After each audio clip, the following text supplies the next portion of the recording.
not even Mendoza. I have a higher grade on Shedeur than I did on anybody in this draft class. It is officially combine season, which means it is draft season. And one question is dominating every Browns conversation right now. Should Cleveland draft another quarterback after already taking 2 in the 2024 draft? Some people are pushing that idea hard, but Emery from CBS Sports just stepped in and dropped a take that reframes the entire conversation. His exact words, "Not even Mendoza. I have a higher grade on Shedeur than I did on anybody in this draft class." That is not a Browns blogger. That is not a homer with an agenda. That is a national NFL draft analyst from CBS Sports, one of the most recognized sports media brands in the country, telling you on the record that Shedeur Sanders grades out higher than every quarterback available in the 2025 NFL draft, including the projected #1 overall pick, Fernando Mendoza. And when a credible national voice makes a statement that direct, it deserves a serious, fact-based breakdown, not a dismissal. Let's start with what Emery's grade is actually built on, because it does not exist in a vacuum. Shedeur Sanders entered the 2024 season as a late first-round projection. Scouts who had watched his full body of work at Colorado had him rated as a QB1 or QB2 talent for most of that calendar year. He threw for over 4,000 yards in his final college season, operating in a high-pressure environment with inconsistent offensive line protection and a wide receiver room that was being rebuilt around him. The film from his college career showed a quarterback with elite pocket awareness, above-average arm talent, and the ability to process through multiple levels of a defense at a pace that translates to the NFL level. That evaluation did not disappear because of what happened at the 2025 NFL Draft. As Emery stated directly, if guys had Shedeur Sanders as QB1 or QB2 or a top 40 talent all throughout 2024 up until April 30th, 2025, then what changed when he just went in the 5th round? The answer, when you look at the football, is nothing. The tape did not change. The physical tools did not change. The processing ability did not change. What shifted was the external narrative surrounding him, a narrative driven by combine interviews, anonymous leaks, and coverage that had very little to do with what Shedeur Sanders did between the lines on a football field. Now let's talk about the 7 starts he made for the Browns in 2024, because this is where the context is most important and most frequently ignored. When Shedeur Sanders took the field as Cleveland's starter, the Browns were already operating with their 9th different combination of offensive linemen on the season. That number is not a talking point. It is a documented roster fact. Injuries had decimated the offensive line to the point where the unit starting in front of Shedeur barely resembled an NFL-caliber group. As Emery put it, there was times I couldn't know if I was watching the Browns or the Boston Dragons. The wide receiver room was rated as one of the worst units in football during that stretch. The run game had completely collapsed, which meant opposing defenses had no reason to respect the threat of a rushing attack. They could pin their ears back, load the box with pass rushers, and make Shedeur beat them through the air with receivers who were not winning at the line of scrimmage. And here is the detail that illustrates just how compromised that offense was. Shedeur Sanders, a quarterback who is not known as a rushing threat, was leading the team in rushing yards multiple weeks during his starts. That is not a sign of a broken quarterback. That is a sign of a broken offense, forcing its quarterback to create something out of nothing. The Browns went 3-4 in Shedeur's 7 starts, but that record is not the full picture. Emery was specific. They should have been 5-2. I'm looking at that Bills game, and I'm looking at that doggone Titans game. Those were 2 games the Browns were in position to win, and did not. When you correct those 2 results, Shedeur Sanders is 5-2 as an NFL starter, with that offensive infrastructure around him. Wins over the Pittsburgh Steelers and the Cincinnati Bengals are on that resume, and Emery pointed out exactly how those wins happened. Winning against the Steelers and Bengals, and how they won both of those games to close out the season, you'll be feeling pretty good. Those are divisional wins, against playoff-caliber defenses, with a makeshift roster. The projection piece of Emery's argument is where it gets most compelling. He is not just grading Shedeur on what happened in 7 chaotic starts. He is projecting forward, asking the logical question of what Shedeur Sanders looks like with a full offseason as the established starter, with a healthy and complete offensive roster, with actual weapons at receiver, and a stable, functioning offensive line in front of him. If he gets a full offseason of being quote-unquote the guy with a full runway of those guys that are starters on offense, and you add more talent to this team, Browns would be cooking with gas. That projection is grounded in what scouts and analysts saw from Shedeur across his college career, and his limited but noteworthy NFL sample, not in wishful thinking. To understand why that projection carries weight, you have to revisit the 2024 draft timeline. Entering that draft cycle, Shedeur Sanders was viewed by multiple evaluators as a potential top 5 pick. His name was being discussed in the same breath as Caleb Williams and Drake May. That is not revisionist history. Those were real, documented draft conversations. As the draft approached, something shifted. Anonymous reports started circulating. Characterizations of his combine interview leaked into the media cycle. His draft stock collapsed in a way that had no clear on-field explanation, and he landed in the 5th round, a round that no credible pre-draft evaluation had projected for him. Emery's point is simple and factual. The talent that made scouts consider him a top 5 pick in early 2025 did not evaporate because of where he was selected. 5th round draft position does not erase 1st round talent evaluation. The offensive context becomes even more striking when you compare it to how other quarterbacks in the league receive their analysis. When a franchise quarterback on a well-constructed roster has a bad stretch of games, the conversation immediately turns to injuries, offensive line play, receiver drops, and play calling. Those contextual factors are treated as essential qualifiers. When Shedeur Sanders went 3-4 behind the 9th different offensive line combination of the season, with one of the worst receiver groups in football and a non-existent run game, the record was treated as a standalone verdict on his ability. The context that is automatically applied to established quarterbacks was stripped away entirely when it came to Shedeur. What the 2024 season actually demonstrated, when evaluated honestly, is that Shedeur Sanders did enough to confirm the talent grades that scouts had assigned him. He showed pocket mobility under pressure from an overwhelmed offensive line. He showed accuracy on intermediate routes despite receivers who were not creating consistent separation. He showed mental toughness, a quality that is difficult to manufacture and impossible to coach into a player, in a market and media environment that was scrutinizing every single snap. As Emery stated, I like his game. I like the toughness that he has, the mental toughness, and a lot of that manifested itself out there on the field. The bottom line on Emery's grade is this. He watched the same tape every other evaluator watched. He tracked Shedeur through Colorado, through the draft process, through 7 NFL starts behind a depleted roster.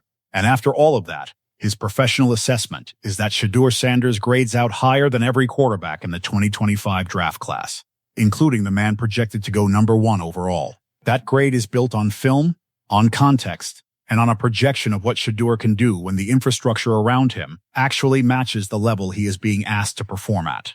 The 2025 offseason is the first real opportunity for that infrastructure to be built, and the Browns' front office decisions between now and September will determine whether Shedeur Sanders gets the runway he has already proven he deserves. Section 2. Fernando Mendoza, Fair Assessment, the Double Standard, and the Browns' media problem. Now let's talk about Fernando Mendoza, because this has to be a fair and honest conversation. Nobody is here to tear down Mendoza. The spinning touchdown run he had during the playoff run? That was elite.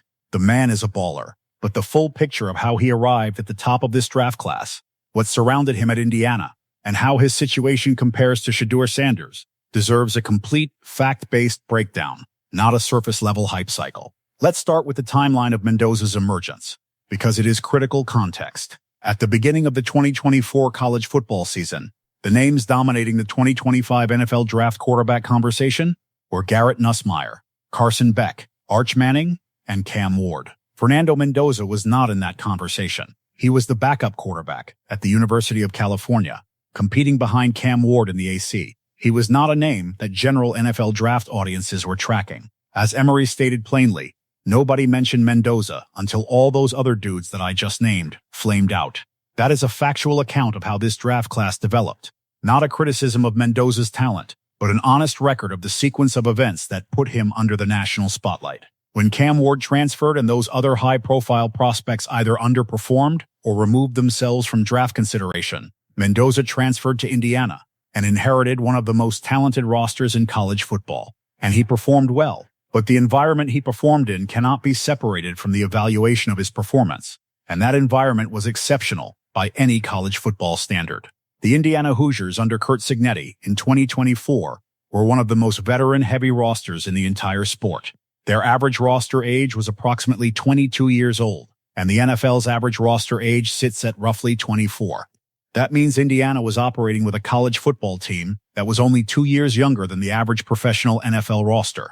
They had a projected first or second round wide receiver, a top 3 round running back, and what many analysts classified as an elite, experienced offensive line. Their defense, was among the best in the Big Ten. The team was on the verge of winning the Big Ten championship under Cincinnati and came within reach of a deep college football playoff run. Indiana was not a program Mendoza had to carry. It was a program that was built to win, with or without a superstar quarterback performance.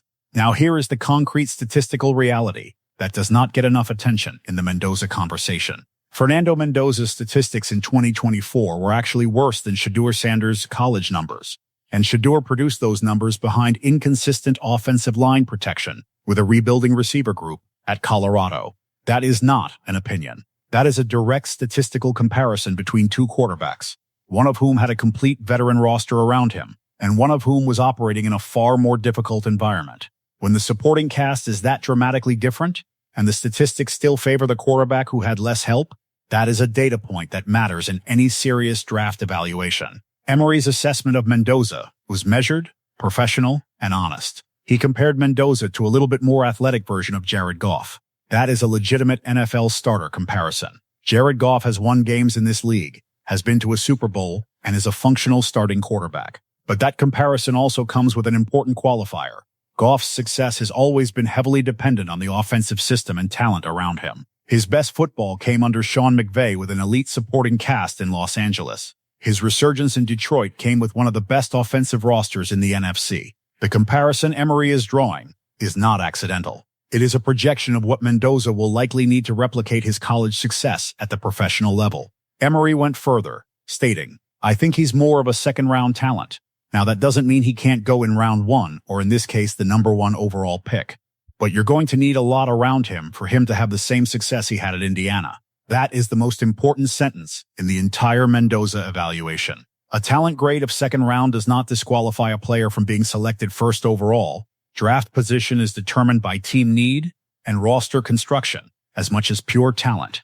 But it does tell you that the team selecting him at number 1 overall is making a significant investment in a player whose ceiling is tied directly to how well that franchise builds around him. On the combine throwing situation, Mendoza announced he will not throw at the combine and will instead throw at Indiana's Pro Day in April. That is a standard, accepted decision. Top quarterbacks have been skipping the combine throw for nearly a decade. Cam Ward did it. Multiple first-round quarterbacks across recent draft cycles have done it. It is not a red flag. It is a routine part of the pre-draft process that allows quarterbacks to throw in a more controlled, familiar environment in front of NFL personnel. There is nothing unusual or concerning about Mendoza making that choice. But here is where the double standard becomes undeniable. Shedeur Sanders made the exact same decision in the 2025 draft process and was criticized extensively for it. The coverage that followed Shedeur's decision not to throw at the combine was framed as a character question, a confidence question, and a preparation question. The same decision made by Mendoza is being treated as a non-story. Those two situations are factually identical in terms of what the quarterback chose to do. The coverage they received is not even close to identical. The deeper issue with how Shedeur was treated goes beyond the combine throw. Shedeur Sanders walked into his combine interview wearing a backwards hat. Jackson Dart attended his combine interview wearing a backwards hat and a large chain and received zero negative media coverage for it. The anonymous reports that circulated about Shedeur's combine interview had no equivalent for any other quarterback in that draft class. The leaks, the characterizations, and the narrative that built around Shedeur during that combine process had a direct and documented impact on where he was drafted. Those receipts exist. That conversation is coming in a separate breakdown, and it is a conversation that goes well beyond a hat. Now let's address the Browns media directly, because the pressure being applied to Cleveland's front office to keep investing draft capital in quarterbacks has reached a point that contradicts how winning NFL rosters are actually constructed. Mary Kay Cabot recently surfaced Drew Aller as a developmental quarterback option for the Browns. Aller suffered a significant ankle injury in 2024. Penn State had a disappointing season around him, and his draft stock has fallen considerably from where it was projected entering the year. Meanwhile, Caleb Downs, a generational defensive talent out of Ohio State who could provide immediate impact, is available and barely mentioned in Browns draft coverage.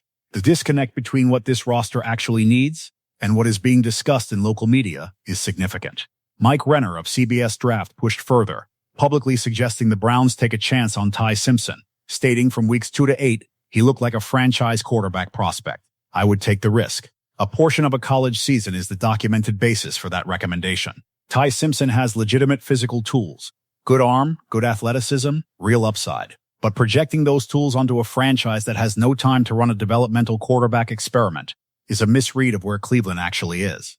Rushing a physically gifted but unproven quarterback into a starting role before he is ready is exactly what happened with Anthony Richardson in Indianapolis, a talent whose development was set back significantly by being placed in a situation he was not yet equipped to handle. The asset management reality of Cleveland's roster construction decisions over the past 2 years cannot be ignored. The Browns signed Joe Flacco and Kenny Pickett in free agency, then drafted 2 quarterbacks in the 2024 draft. Every dollar and every draft pick directed toward a quarterback position that already has an established starter is a resource that cannot be used to address the actual holes on this roster. The Browns were forced into a team-altering trade with the Jacksonville Jaguars mid-season, specifically because of quarterback depth issues, a direct consequence of roster decisions made in the cycles leading up to that moment.